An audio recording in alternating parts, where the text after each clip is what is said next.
What's up? Thank you for tuning in to this episode of Culture and Cigars. I'm your host, Demetrius Holland. I want to say thank you to everybody that's been subscribing and following me on SoundCloud and iTunes. I appreciate you all. Based on the feedback from my last episode with Reason Garrett, some asked, because he talked about getting your credit straight so you can be a first time home buyer. Some ask, what is my steps to get my credit straight? So today I got a special guest with me. Can you go and introduce yourself? Well, hello, my name is Dr. Sonya, and I'm the co-owner of Credit Scores A Plus.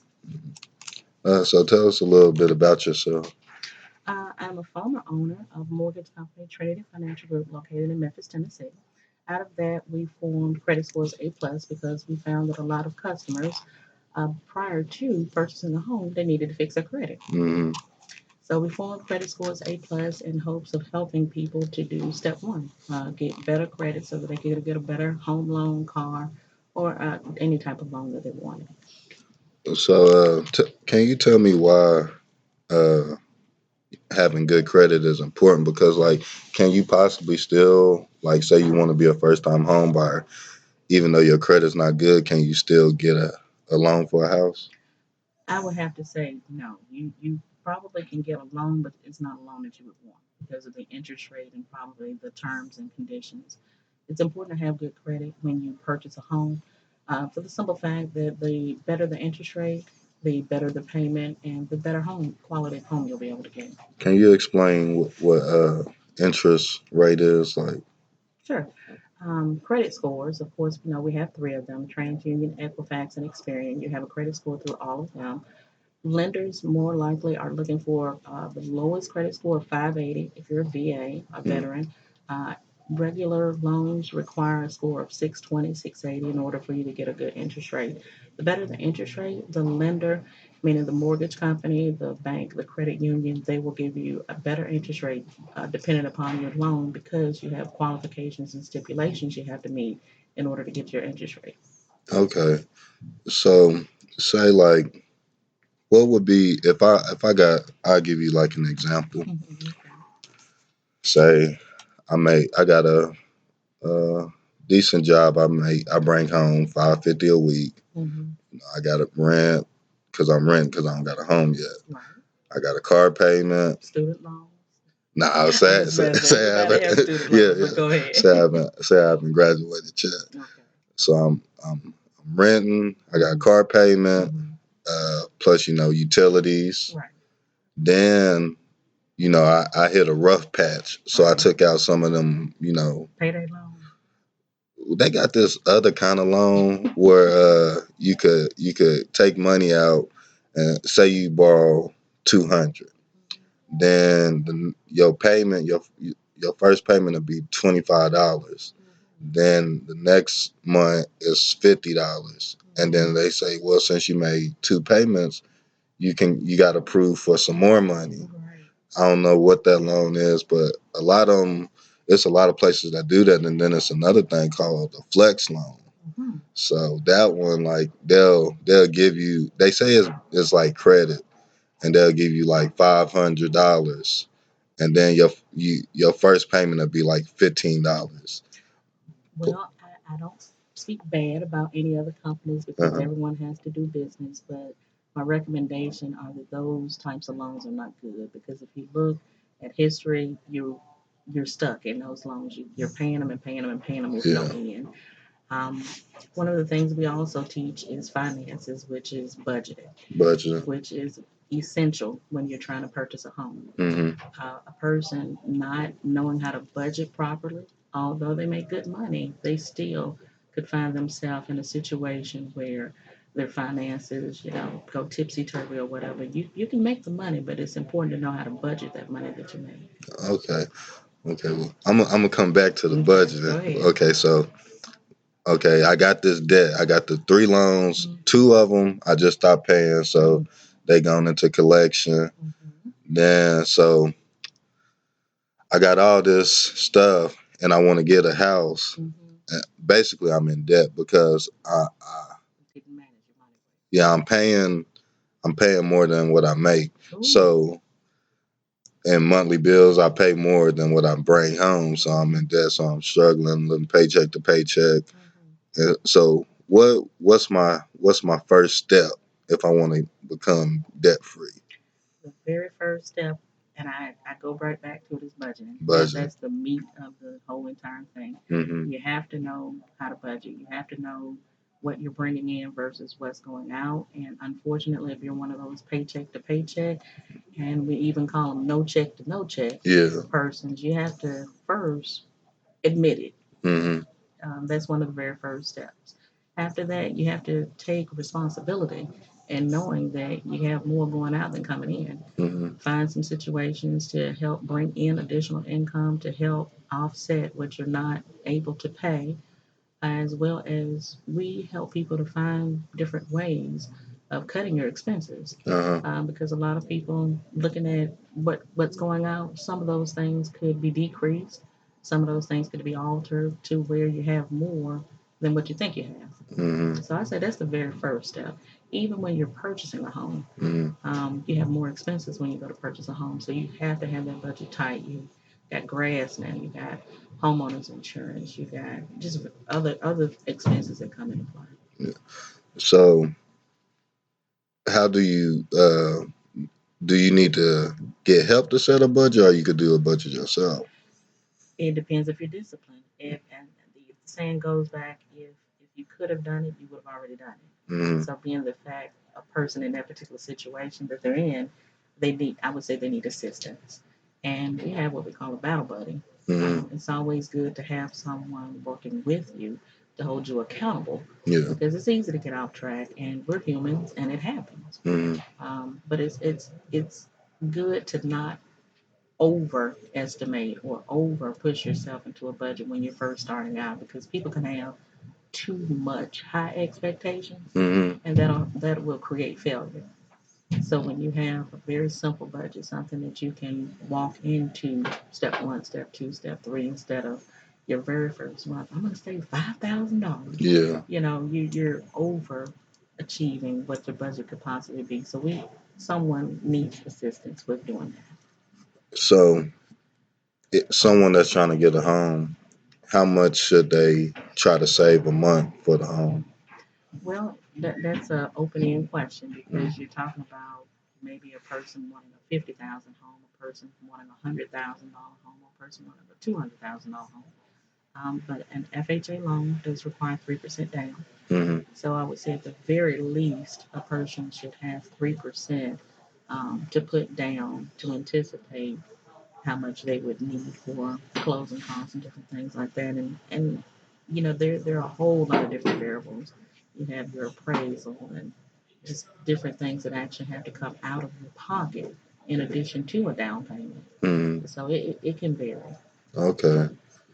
So I went to this financial empowerment thing, and he was talking about you should have uh, a day out of the set a day out the week where it's a money free day, where you don't spend no money at all. Do you think that's good advice? I think that's great advice. I have more than one day like that. I mean, it depends upon the person. Again, you don't want to have too high of an Yeah. expectation. If you say, just like a person going from being a meat eater to a vegan, Uh-huh. going from A to Z, Yeah. all of a sudden, there's some things in between that need to happen in order for you not to set yourself up for failure. Okay. So set the budget, and when you make the budget, stick to the budget. Stick to that budget. So what exactly do your profession, what do you do as far as helping people with their credit? Well, what we do, we have a credit program that we put people into that if they have what I call challenge credit, to Hmm. be nice about it, we put them into a program where we can repair their credit and improve their scores. A person looking to purchase a home, collections, judgments, public records, you can't have those things. Uh-huh. So, step one, if you have any of those things going into it, you need to know that you're going to be declined. If you have what? Judgments, public records. Like garnishments and stuff? Mhm. So if you saying if you're going for a loan, if you got those, you'll be declined? Yeah. What if what if maybe you was a little reckless with your money in the past Okay. and you got it straight, even if you shown financial stability for X amount of years, if that's on your record, you can still get denied? Because those judgments can get attached to your title. And mortgage loans, mortgage lenders, they always want to be in first place. But if you have a judgment, if you have public records, they can attach a lien against your property. Oh, okay. So there's no way to get that off your record? Well, number one, you want to pay them. If you're not able to pay them, you want to at least start making arrangements to make payments. Okay. You can do settlements with them.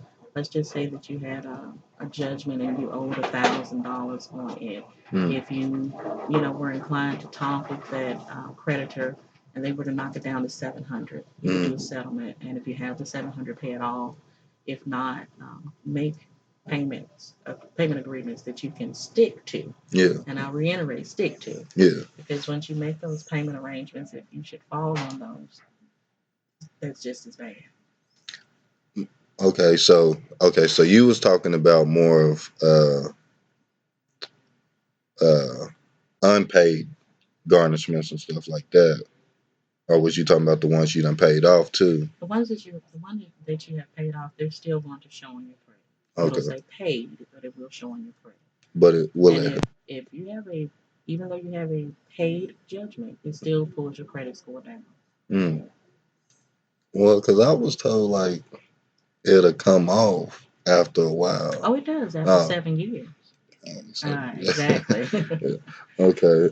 So even though it'll take 7 years, it's just best to go ahead and pay it off. Oh, definitely. Okay, so like how like okay, what can you do to make some good credit? Well, we call that reestablishing credit. Mm. One of the things that we do is to help a person with a secured credit card, Mm-hmm. meaning that a person can go to their bank, they can go to their credit union if they have it. As long as you give them 500, they'll give you a $500 credit card limit. Mm-hmm. Make good payments on that. That's called reestablishing credit. People can do that after bankruptcy, after you've had bad credit. And the thing about the credit card of that nature is that it's not based off of your credit. Another thing you can do is to get a secured loan, where if you have a particular lender, such as your bank or credit union, again, you give them 500, and they'll give you a $500 secured loan. Mm-hmm. Again, make good payments on that. So you want to start to rebuild or reestablish good credit after you've had circumstances and situations. I call it that. So what's the difference between, like you told me what a secure credit card was, you get 500 and that's like your limit. How is that different than a regular credit card? Well, like a regular credit card, I don't give you anything to get. I Mm-hmm. don't give you any monetary money to get that credit card. Regular credit card is based off of having good credit. Oh, okay. So I was told too to get a secure credit card too, and what he told me was even though you got 500 and it's your money, don't max out the credit card. Oh, of course not. No. We encourage people, if you have a $500 limit, you always want to keep it 30% or less from the balance on the card, because it takes points away. Believe it or not, if you have a $500 limit, let's say, and I've seen happen, people, it's Christmas time, Uh-huh. and they Christmas shop off of that credit card. You have a $500 limit, and you go up to 400. Mm-hmm. Well, points are taken off of your credit score because you've gone over 50%, which is half of the limit of the credit card. So Mm-hmm. we encourage people to keep it to 30%. We encourage people even more so. Okay, but I I, I kind of get it, but it's like why like say if it's 500 and you only spend 400, why is that like so negative when it's really your money. because you're showing them that you're a good steward of your money. Okay, If okay. you got a 500 limit and you're at four, eh, do I Yeah, really want to give this person a yeah, $100,000? yeah. Yeah, that's what he was kind of. Well, he didn't tell me about the 400, but he was like, the reason why you don't want to max it is because they'll look at it as like, if I give him money, he gonna spend it all. Exactly, Yeah, so same thing. Well, if you can't maintain a $500 credit card, what makes me think that you can maintain a $100,000 mortgage? yeah. So what is some okay? So secured credit card, secure loan Hmm. is getting a car help your credit? Getting a car does help your credit because it is a different type of loan. Mm-hmm. It's an installment loan, which Okay. means that you have the same payment every single month. So you have installment and you have revolving. In the credit industry, you get points for installments, you get points for revolving. So getting a car, if you're able to get one, that would be a good thing because again, it's a different type of loan and you have additional points added to your credit score. Okay. And what's some other kind of things you could do too? The other things you could do if you are blessed enough to have a person that is a good steward of credit and they have a credit card that they don't mind adding you as an authorized user for privacy's sake. My children, Mm-hmm. I've been a good steward financially all the time. My children were added on my credit cards when they were young. Mm-hmm. So they established credit off of me. Mm-hmm. So when they became young adults, they had good credit. They had good credit scores because the credit cards that they were on, my account as authorized user showed up on their credit. Oh, okay. So that's you think more parents should do that for their children if they're good stewards. That I'll just say that that's a way to assist someone in achieving good credit. Okay. I've seen it go both ways. That's why I say that I've seen it go good and I've seen it go bad. So you have to be the decision maker as to, if that's something that you decide to do for your children. And it doesn't necessarily have to be your children. Mm-hmm. It can be your husband. It can actually be a family member. So it does not have to per se be your children. Okay. So what made you get into financial uh, this profession, this credit stuff? I don't know the exact The title. exact term. Well, I'm gonna be flat foot honest. My grandfather was in the finance industry. Mm-hmm. He was treasurer. He was the finance person of everything, and I guess I just picked it up from him. In addition to, I was in a certain situation at one time, and like we just mentioned earlier, I was like, Lord, what can I do good? Mm-hmm. What's something that I enjoy doing, and something that if nobody paid me for, this is something I could do for the rest of my life. Mm-hmm. Uh, Again, I've had good credit, and so I know the feeling and the freedom of having good credit. And I'm a people person. I do things for people, and I like to see people achieve their goals and obtain things that they want. So it fit me perfectly when the mortgage company that we had it closed down. I saw the benefit of people having good credit as far as being able to purchase a home, purchase a car, get a business loan, and different things. So we opened up a credit company. Okay. And what's the name of the credit company? Credit scores A plus. Okay. What's the different services y'all provide? Well, like I said, we put people into a credit repair program that takes about 90 to 120 days to get the person's credit cleaned up. Mm-hmm. We can, in fact, clean it up in addition to raising the scores. Because of our specialty of being former mortgage loan people, we know exactly what the lenders are looking for Mm-hmm. in order to purchase a home, car, or get a loan. And we kind of help shape that credit report so that it looks the part when it goes to the lenders, when it goes to the underwriters, so that they know this person is credit worthy of receiving a home loan, a car loan, or a business loan. We also, as I just said, we help people build their credit. We Mm-hmm. help people establish business credit as well as we help them to set up budgets, like I said. And we help people to start to save. Because if you look back over past history, some of Mm-hmm. the reasons that we got into the situations that we're in, we didn't have emergency funds or we Yeah. didn't have savings. Had we had either one or both of those things, things probably wouldn't have gone the way they did. Okay, talking about savings, um, should you should you have your money in multiple banks instead of just one? Every mentor must have a mentor, Hmm. and my mentor told me yes. Yeah, That was the correct answer to the question. And I had to sit back and think about it. It's that old saying, you don't want to put all your eggs in one basket. yeah. So I feel personally it is good to have your savings in more than one location. How many savings account do you think you should have? I would say that that's dependent upon a person, but two, an emergency fund and a savings account, I think that's good. Okay.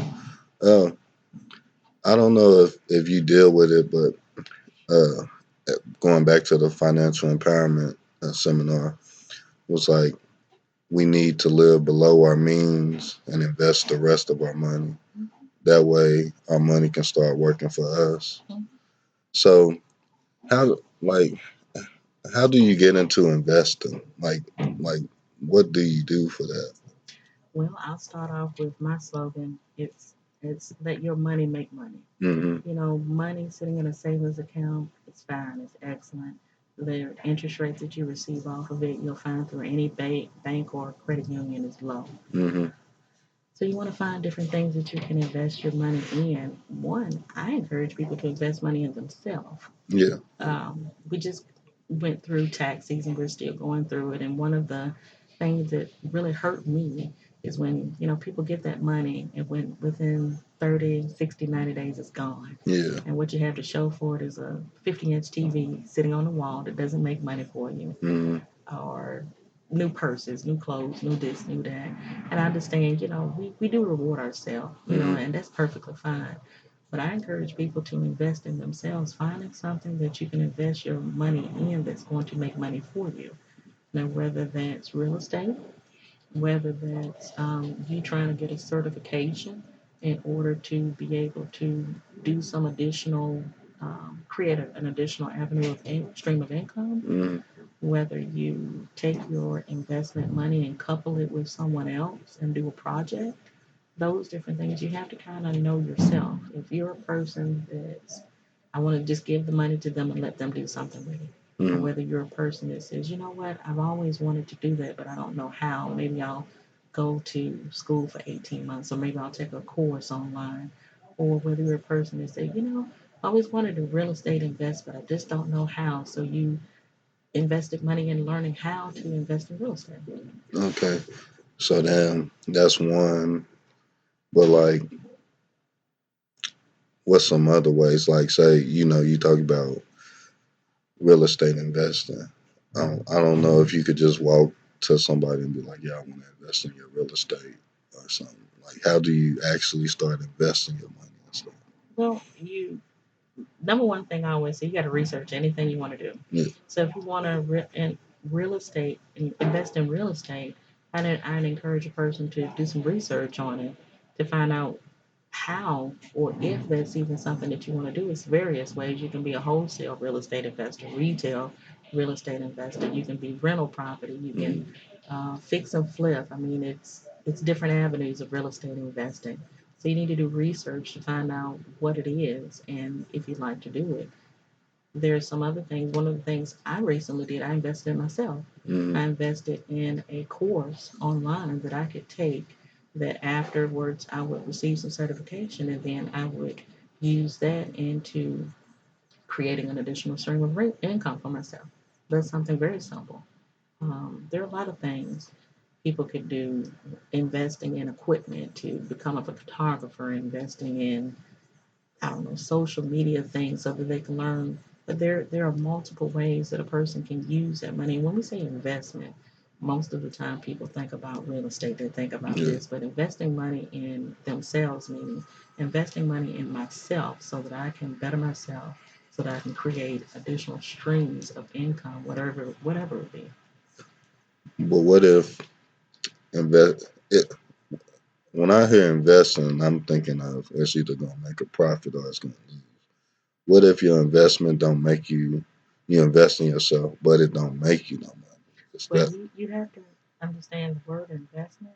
Mhm. It means being willing to invest in something knowing that you may not get a return.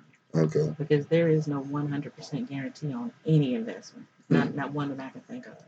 There are more percentages with real estate and other things, but you have to research. Mhm. If I purchase a camera and want to start photography, am I going to get business? If I um, purchase money in starting to learn how to make cupcakes, is it going to turn out okay?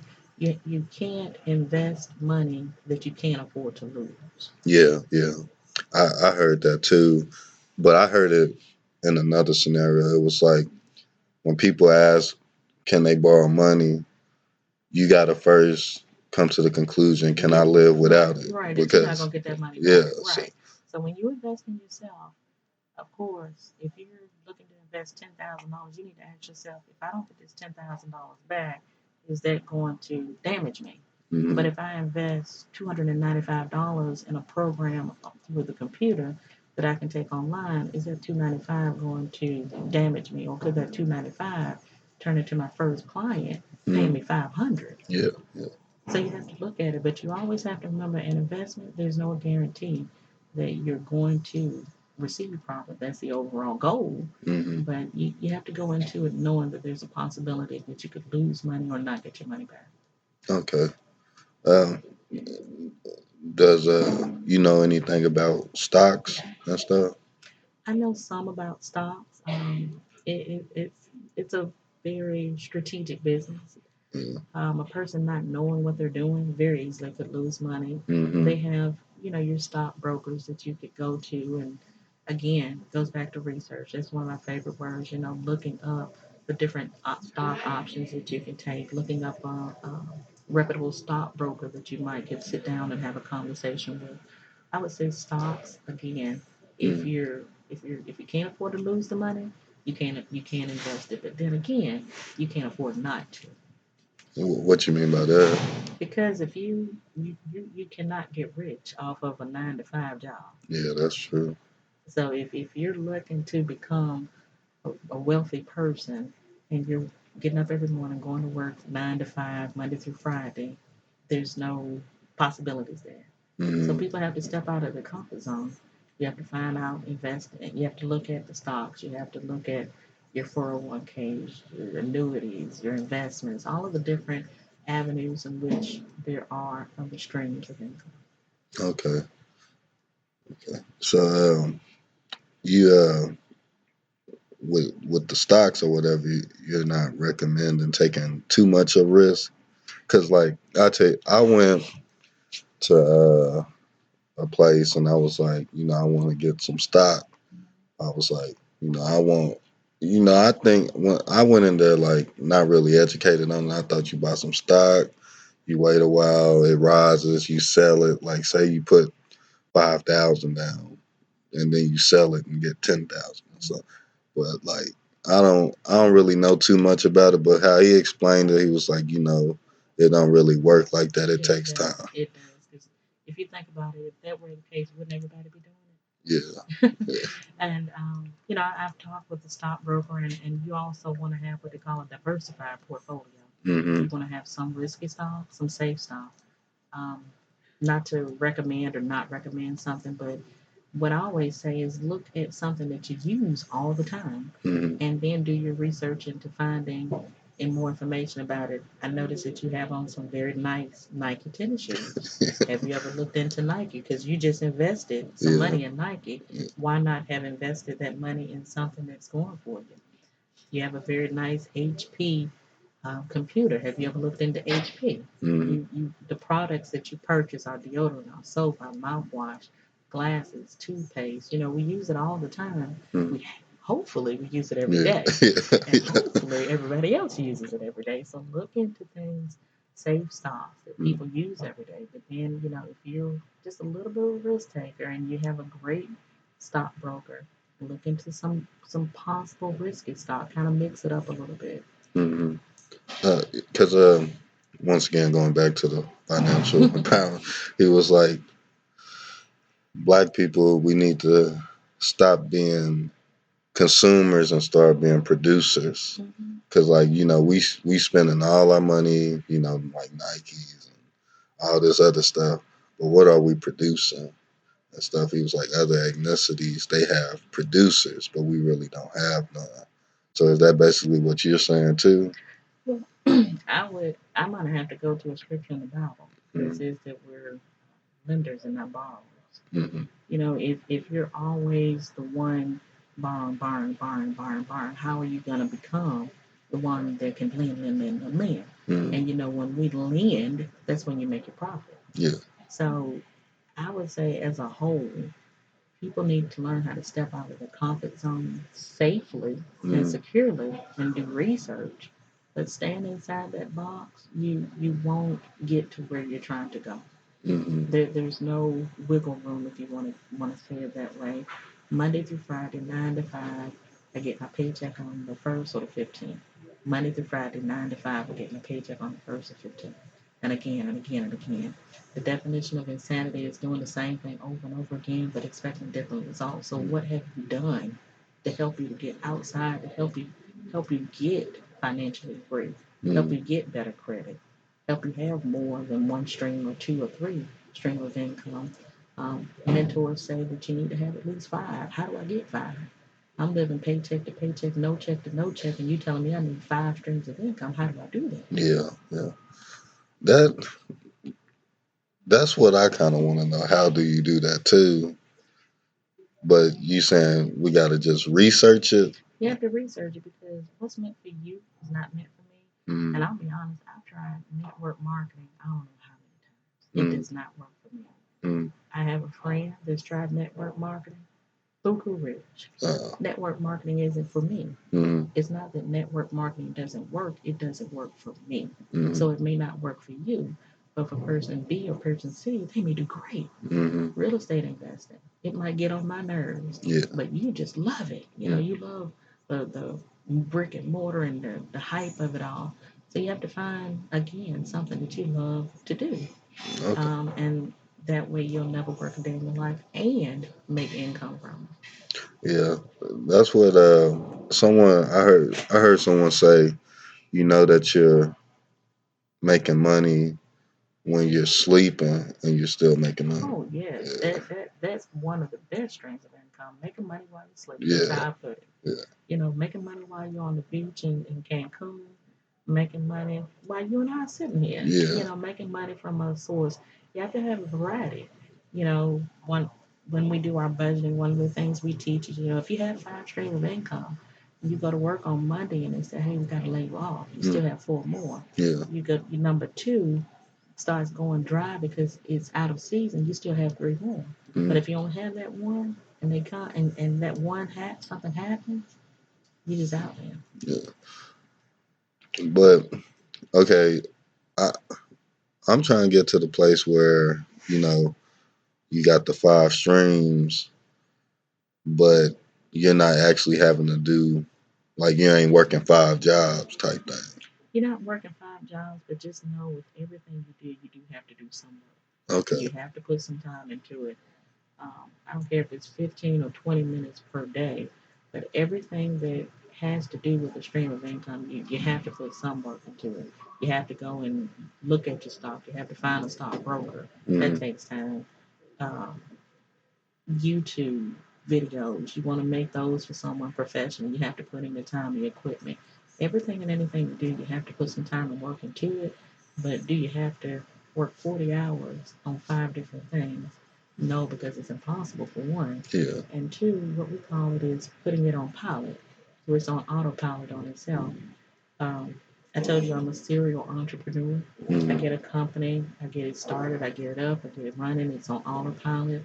I still have to give attention to it, but now I'm on to stream number two, mm, making sure that it's up, it's open, it's making money, it's on autopilot. Now I do have to go back to company one and make sure it's still running and still functioning. I have to give time to it. mm, But do I have to sit there and babysit it? No. mm. Okay. So, uh, say someone, I don't want to say financially illiterate, but like they don't know how, they don't got good spending habits. Mhm. what is some resources that they can use to better learn how to manage money properly? My favorite thing, and it's what my husband always said, Google. Google. Google reading material.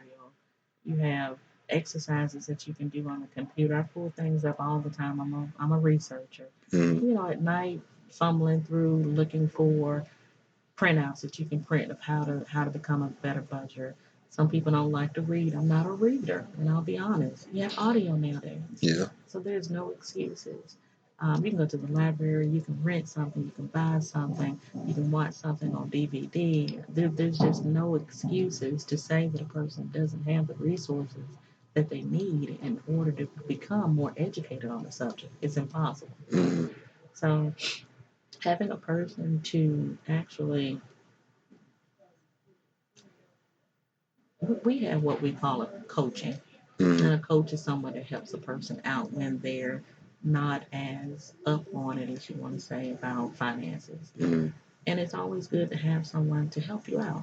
You'll agree a person who's running, it's always better to have a partner running with you. Yeah. So a person that's not good with finances, it's good to have a person running alongside you that's good with finances that can show you, okay, hey, let's do step one. When we achieve step one, let's go to step two. Let's go to step three. Because we'll all admit money is not our, by nature, it's not something that we're good at. Mm-hmm. And if it's not something that you're taught as a child, and we're finding out that those are not classes that are taught in school, and that sometimes they're not taught in college. Mm-hmm. So where you're finding it from is your upbringing, those that surrounded you when you were a child. If you didn't establish good spending habits, then you're having to develop them now as an adult. Mm-hmm. Okay. So so you saying we should start teaching because some parents they feel like money is not a something a child should be worried about. It's not something a child should be worried about, but I don't care who you are Mm-hmm. or what your income bracket is. You have to have money to survive, Yeah. and you have to be a good steward of money in order to survive. Mm-hmm. So having a child to worry about money, that's not what we're trying to do. Having them to know the value of money and the importance of money. Mm-hmm. I think those are the things that we need to teach. Okay. So you saying it's definitely something we should teach our kids? I feel it's something that we definitely should teach our children. I mentioned earlier in the show, you asked me how did I get into this, and I told you my grandfather. Uh-huh. My grandfather was a trustee. He was the person over the money with different things. Now look at the values that I have because of what I saw him do and what he taught me. Uh-huh. My children, they were always around me being an entrepreneur. My children, they're young adults. They own their own companies. Oh, they do. Yes, they Oh, do. okay. What That's else is it? They own their own companies, and their children. We're looking for them to own their own companies. I'm not saying that that's what they have to do, but uh, that's what they see. My okay. children know the value of a dollar. My grandchildren know the value of a dollar, Mm-hmm. and so just think about the difference they'll make in their in them coming up knowing, different things that are not taught in school between someone that had no one to teach them about finances and those that do. You think it's maybe a pride thing? Why, like, if you working, you don't want your kids to know that we barely making it. Of course, So, at one point I was a single mom, and I know there are thousands of single moms. There are even thousands of single dads, single grandmas, and single aunties out there raising children now. No uh, one wants their children to be under stress when paycheck to paycheck or no check is going on. mm, But when you look at what's going on with yourself, and I hate to use this word, but you don't want them to inherit the same yeah, thing. yeah, And if that's what they see, our children, they can feel the tension. You don't have mm, to talk about it, but how things are ran around the house and what's going on, they know what's going on. Children are super smart these days. yeah, I have twin grandchildren that are 3 years old mm, using tablets. So children are much, much, much smarter than we give them credit for. but giving them the education, giving them the tools when they're younger, it's going to help. I didn't say tell them, we're barely making it this month. Yeah. No, show them, you know, I'm gonna give you $5, and I want to teach you how to spend this $5 throughout the week. Mm-hmm. A dollar goes in savings, a dollar goes to buy some candy, another dollar goes to help someone else. Mm-hmm. Hello? Yeah. And then another dollar goes here, a dollar goes there. Teach them the value of that $5 because at one point I had my grandson with me at the grocery store. He was just throwing stuff in the grocery basket. Yeah. And I asked him, "Are you paying for that?" Mm-hmm. You know, children don't know the value of something until we teach them. And of course, they always think mama got money. They always Mm-hmm. think daddy got money. Yeah. A credit card, a check, different things like that. But in order to have the credit card, the check, you gotta have money to pay for those things. Yeah. So we need to teach our children these things. Okay. Cause yeah, I'm learning that too with my daughter. Like she's always asking me to get her stuff, and Oh yeah, so okay. Can you tell us a little bit more about your company? of course. Well, again, the name of the company is Credit Scores A Plus. We operate a brick and mortar building in Memphis, Tennessee, but we are mobile. We can do credit throughout all 50 states. We have clients in Tennessee, Kentucky, Louisiana, all throughout.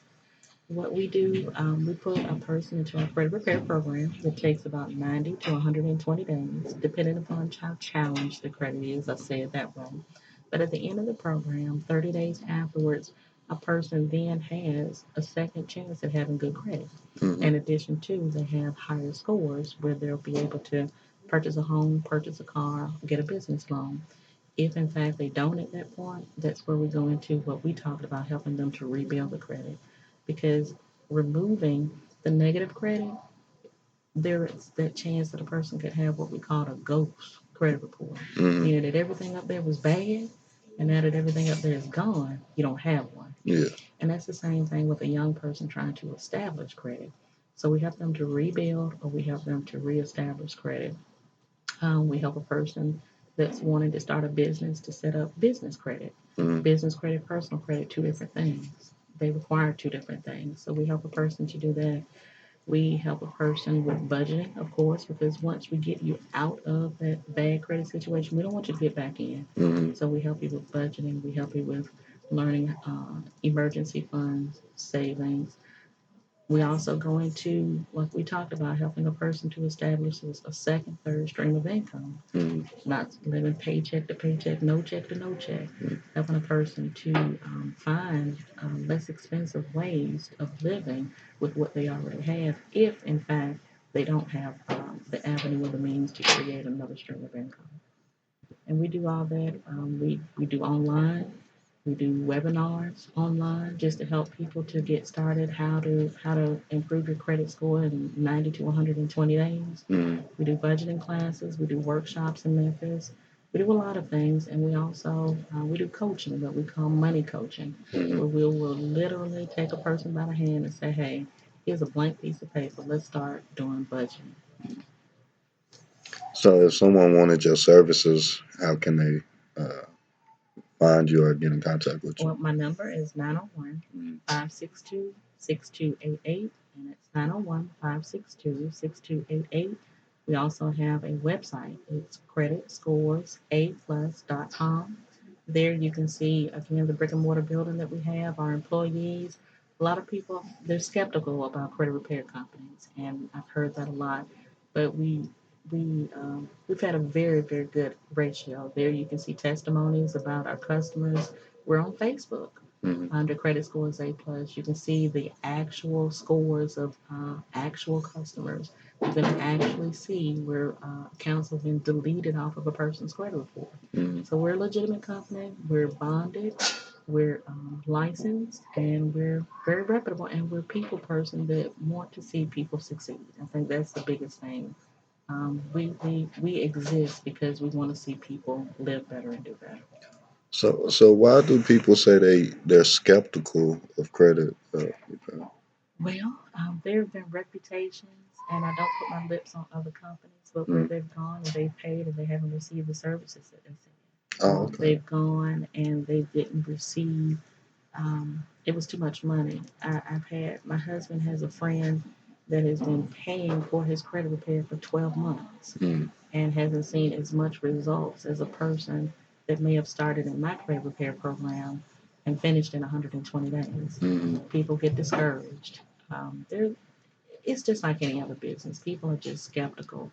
And then I've also done research to find that unfortunately, people just don't want to face the bad credit. mm, They don't want to deal with it because of the fact that they're shameful, they're embarrassed, had to file bankruptcy, had to let a house go, foreclosure, had a repossession. People just don't like having to deal with those negative things. And so a lot of times where a person could use our services, mm, a huge number of people could use our services. They come to us when they're probably at the end of the road, mm, or when they're sick and tired of wasting money on renting, when they've had to pay 24% interest rate on a credit card, or 29% on a car loan, or they can't get a car loan. mm. So at that point, they're just at the point where they just ready to get help. Okay. But don't it come off your record after seven? Like they don't face it because maybe they think it come off my record after 7 years. But yeah, they could think that, but however, Mm, that's when it's supposed to come off. But there's situations, and again, I don't put my mouth on yeah. people, but the credit repair system, it has its glitches just like anything else. Mm, I've seen negative items on a person's credit 10 years old mm, that was supposed to have fallen off, but due to processes, circumstances, and situations, it didn't come off like it was supposed to, and that happens more than often. So say like you paid off all your debt. Uh, how much will that give you a boost in your credit score, or it'll just The credit system is kind of tricky because people often have heard mm, me having credit cards that I don't have any balance. That's great. yeah. But if you don't have anything for the credit scoring system to grade you on, Mm, how do I know what your score is? yeah. So that's why we encourage people to use a credit card and get gas and Mm, pay it off. yeah. Use a credit card, buy your groceries, pay it off the same month. Because the credit scoring system has to have something that it can grade you on. That's why it's called a credit score. Uh-huh. But if you have a credit card, if you have two credit cards, you never use them, they never have a balance, what am I grading you on? Yeah. So it's pretty much the same thing. And like I said, it's a tricky scoring system. We didn't mention inquiries, and I know Oh, that's a huge thing. Inquiries are 3 points apiece. So every time a creditor pulls your credit, you stop right in your tracks. So yeah. every time a person pulls your credit, with or without your permission, it's 3 points. So Mm-hmm. you imagine, and what we see is someone going house shopping Mm-hmm. or car shopping where the credit was pulled 5 times. That's 15 points Mm-hmm. that you won't get back until next year when those inquiries fall off, if they come off when they're Yeah. supposed to. That's rough. It is rough.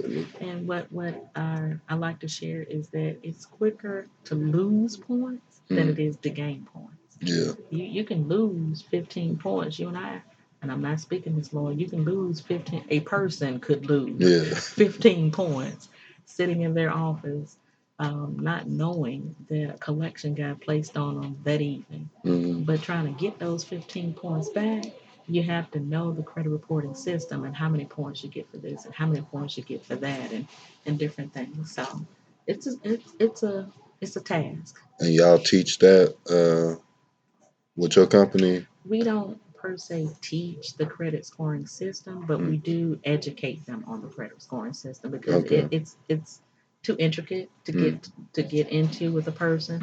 But like I said, just not giving you knowledge just now that an inquiry is 3 points. Now you're more educated. yeah. Then when you go somewhere, you're like, hey, how many times are you gonna pull my credit? Yeah. Or like I teach my kids, don't pull my credit but one time. And if you can't get it with that one, have a good day, Yeah. because that's only 3 points, to go car shopping. And I that's a really big thing. The inquiries also. Um, a person not having a security on their credit. A creditor can pull your credit at any time because in the past you've signed an authorization to pull credit. Mm-hmm. So if they decide to pull credit to see if you're still a good steward, if you've ever heard of someone's credit limit getting lowered, Mm-hmm. and they're receiving a letter saying that your $1,000 credit limit has been lowered to 700, that's because a creditor took the time to review your credit worthiness, and now they find that you, 700 is the limit that they want to go on. They Okay. pulled your credit. Okay. But can that kind of hurt you? Say like Oh, you definitely. if you already Oh, use that most six. definitely. Okay. It hurts you tremendously. And again, that's something that happened while you were sitting here Yeah. at work. And that one of the other things that we do at our company, we have a person to have a product credit monitoring system Mm-hmm. on their credit report because once we get it up and get it straight, we want you to be able to know just like that if something happens with your credit. I'm sitting here with you, and if anything happens on my credit, my phone is going to go off. Anything happens with my husband's credit, my phone is going to go off, and Yeah. I'm right on the phone with him Uh, because we can't risk losing points or something like that. If someone you can put things on your credit card that, example, my husband and I were sitting in the living room, mm-hmm. and our credit card company called and said, "Hey, we noticed a large charge for $400 at Piggly Wiggly in Florida." Mm-hmm. And he said, "Well, I'm sitting in my recliner at home." And immediately they stopped him. Yeah. But had I not had something like that on my phone and his phone to call us, there lies a $400 charge on a credit card that's in his wallet Mm-hmm. that's being used at Piggly Wiggly in Florida. Yeah. So you have to have those things. You have to be knowledgeable. And those are things that we do with each one of our clients. Well, I had an incident where someone bought like $600 worth of stuff in New York, Mm-hmm. but I guess they approved it, and then it took it out my account, and Mm-hmm. they had to do something, and I got my money back or whatever. But say if that was on a credit card and it got approved, it would mess my credit up if it went over my max. Of course. Uh, Yeah. But again, you have that $500 limit and somebody somehow scans your credit card and use it in Florida and they charge up $400 worth of stuff. hmm. Boom. You just lost points. Even though I proved that it was fraud. And you remember I just said it's easier to Yeah, lose them than it is to get them yeah. back. Okay. You can prove it's fraud, but those 15 points, it may take you 90 days to gain them back, where it took you, what, a quarter of a second to Mm, lose them. okay. Okay. Before we end up, tell them how to get in contact with you again. Of course, my number is 901 562 6288. We also have our website, creditscoresAplus.com. And of course, you can find us on Facebook under Credit Scores A Plus. Okay. Do you got any like words of encouragement for someone who might be financially struggling? I do. My words of encouragement is don't be ashamed. Hmm. Life happens. And that's what I say to every single one of our customers. We have over 1,000 customers, and every single one of them, life happens. Hmm. And sometimes things are just out of our control. But what is in your control is to take your financial freedom back, get your credit fixed, stop being ashamed of living paycheck to paycheck. If you don't know, you just don't know. Hmm. And that's where finding someone like myself to help you to set up a budget, to learn finances, it's okay. I don't care what age you are. It's okay to learn. It's okay to learn at 54. It's okay to learn at 34, just as long as you learn. Hmm. So find someone that's honest, willing to help you, and always do research before you step into any type of situation and make sure that that situation is good for you. Because what's good for one person might not be good for another person, but definitely do something. That's what I always say to people, do something, because if you don't, you're gonna be in that same rut over and over and over and over again. Okay. Thank you for coming on this Well, podcast. thank you so much. I appreciate the opportunity, and hopefully, I've said something that helps you Yeah, as well as the person's listening. yeah, I took some good notes. You So. took some good notes. Yeah. All right, thank you. You're very welcome. Thank you for tuning in to this episode of Culture and Cigars. Subscribe on iTunes, follow on SoundCloud, and subscribe on Google Play. Also, leave a rate and comment. That way, it'll help someone better find the podcast. Thank you.